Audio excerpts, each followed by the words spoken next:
त्रिकोण आणि चौरस मोजणे. हा, चौरसातील संख्या.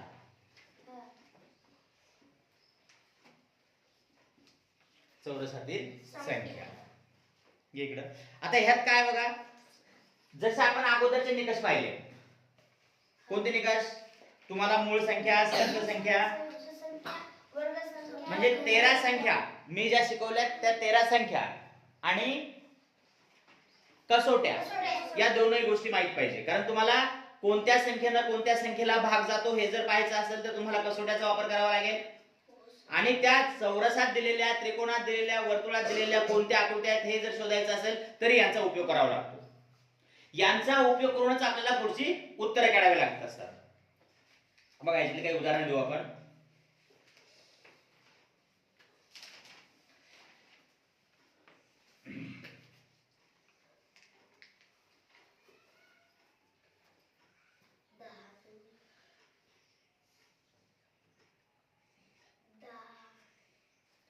किती चौरस झाले?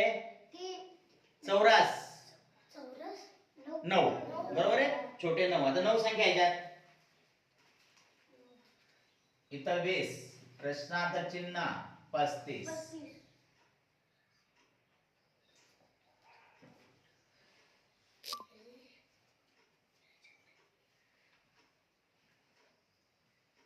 आपल्याला इथली संख्या शोधायची. प्रश्नार्थक चिन्हाच्या ठिकाणी कोणती संख्या आहे ती शोधायची. काय करावं लागेल आपल्याला? लक्ष द्यायचं. या दोन्हींचा संबंध शोधायचा अगोदर. काय येतो?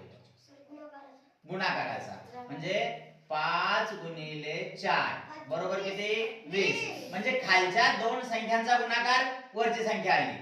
इथं सुद्धा काय केलं त्यांनी? 7 गुणिले 5 म्हणजे खालच्या दोन संख्यांचा म्हणजे मधली आणि शेवटची संख्या या दोन्हींचा गुणाकार वरची संख्या. 7 5 35. आता या दोन्ही मधला जो संबंध आहे तोच संबंध आपल्याला उत्तर काढताना लावायचा. 9 गुणिले 8. 8 9 72. किती किती येतील? 72. नाही समजलं? फक्त यासाठी तुम्हाला गरजेचं काय आहे? 4 क्रिया महत्त्वाच्या येणं गरजेचं आहे. आणि ज्या पद्धतीने आपण समसंबंध शोधले का नाही, समसंबंध म्हणजे पहिल्या दोनचा जो संबंध असतो तोच संबंध आपण नंतरच्या दोन मध्ये लावतो. बस तीच पद्धत इथे यूज करायची. सोपं आहे ना? चला दुसरा एक बघू आपण.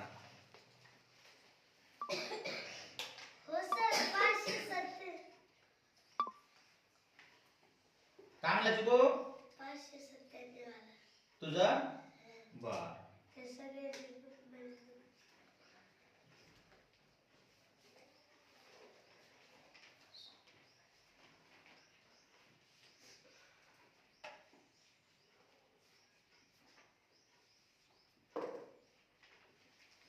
आता इथला संबंध शोधायचा. एक तर या तिन्ही मधला संबंध शोधणं गरजेचं आहे. या तिन्ही मधला नसता या तिन्ही मधला, नाहीतर या तिन्ही मधला. कोणता संबंध शोधायचा तुमच्यावर डिपेंड. आता बघा इथं हे 12 आहेत, हे 16 आहेत, हे 9 आहे. 12 17 18 18 23 19. चला शोधा तुम्ही काय येईल. आता इथं कोणता निकष लावणार तुम्ही? एक तर याचे तुम्हाला हे जे स्तंभ असतात याला आपण स्तंभ म्हणू, नंतर ओळ म्हणू. या ओळीत किंवा स्तंभात यांची बेरीज सारखी असते. कशी? सारखी. उभे स्तंभ, आडव्या ओळी किंवा आडवे स्तंभ किंवा तिरपे. अशी जरी बेरीज केली तर सारखी येते, अशी जरी बेरीज केली तर सारखी येते, अशी जरी बेरीज केली तरी सारखी येते. बघूया आपण आता. 8 आणि 7 म्हणजे 12 अधिक 17 अधिक 18. 8 आणि 7 15 आणि 2 17 7 4 1 40 आली. आता ह्यांची बघू. 19 19 9 9 2 18 9 3 27 7 4 2 2 आणि 2 बस. आता तुमची ही जी आडवी बेरीज आहे ही 47 आली, ही आडवी बेरीज 47 आली, ही सुद्धा बेरीज 47 यायला पाहिजे. 16 7 23 अधिक 16 6 3 9 2 आणि 1 3. आता काय करा 47 मधनं 39 वजा करा. 17 तून 9 गेले 8, 4 तून 4 गेले 0. इथे किती येईल 8 आला. ह्याचे काही निकष आहेत. जर चौरसातली संख्या वर्तुळातली संख्या तुम्हाला शोधायची असेल तर तुम्हाला आडवी उभी आणि तिरपी ह्यांची बेरीज सारखी यायला पाहिजे. पहिल्या दोन संख्यांचा गुणाकार खालची संख्या किंवा मधल्या आणि शेवटच्या संख्येचा गुणाकार वरची पहिली संख्या, किंवा जर डावीकडून उजवीकडे पाहायला गेलो तर पहिली आणि दुसऱ्या संख्येचा गुणाकार, पहिली आणि दुसऱ्या संख्येची बेरीज, पहिली आणि दुसऱ्या संख्येची वजाबाकी, ही तिसरी संख्या असते. हा संबंध तुम्हाला लावता आला पाहिजे. हा संबंध जर तुम्हाला लावता आला तर ही उत्तरं काढायला अतिशय सोपी आहे. चला पुढचं एक उदाहरण घेऊ. आता वर्तुळ आहे, हे बघा वर्तुळ. वर्तुळात किती भाग पाडले त्यांनी 2 4 6 8. 2 3 4 इथं दिलं प्रश्नार्थक चिन्ह.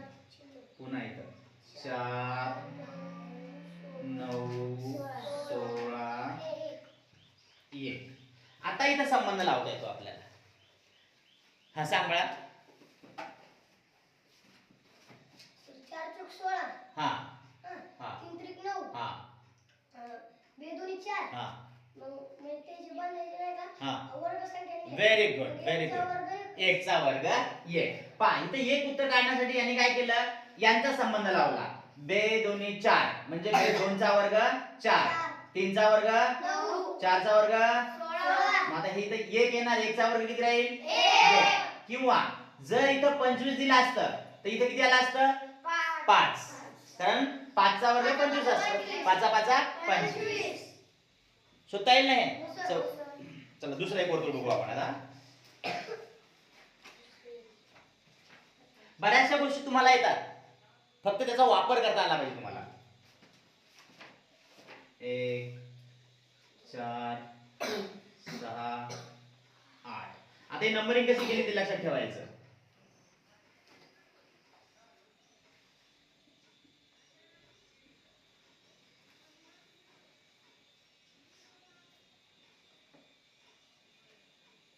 इथं प्रश्नार्थक चिन्ह, इथली संख्या काढायची.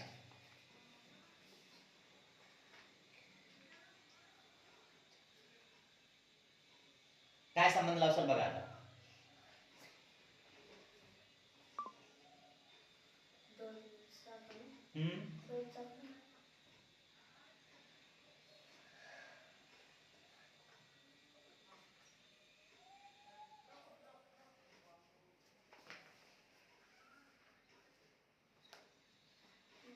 बघा बघा बघा लावा लवकर, इतका उशीर नाही पाहिजे आपल्याला. नाही 2 2 चा संबंध लावा. बघा या दोन्ही मध्ये फरक कितीचा आहे 3 चा. या दोन्ही मध्ये फरक कितीचा आहे 3.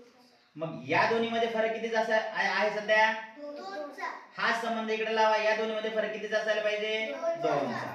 आता पहा इथे एक लक्षात ठेवा, या दोन संख्या ज्या आहेत ना या दोन्ही पेक्षा कशा आहेत मोठ्या आहेत. या दोन्ही पेक्षा मोठ्या आहेत.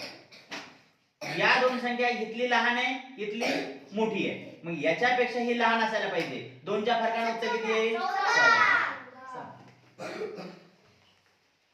येईल ना. शाळेत सोडता तिसरे येईल ना. हा तुम्ही आता करायला लागा. चौथी वाल्यांनी लगेच करायचं. काय म्हणा 9 गणित का. हा सांगू बरा. वर्तुळ आहे का चौरस आहे बेटा. वर्तुळ आहे का चौरस आहे. वर्तुळ.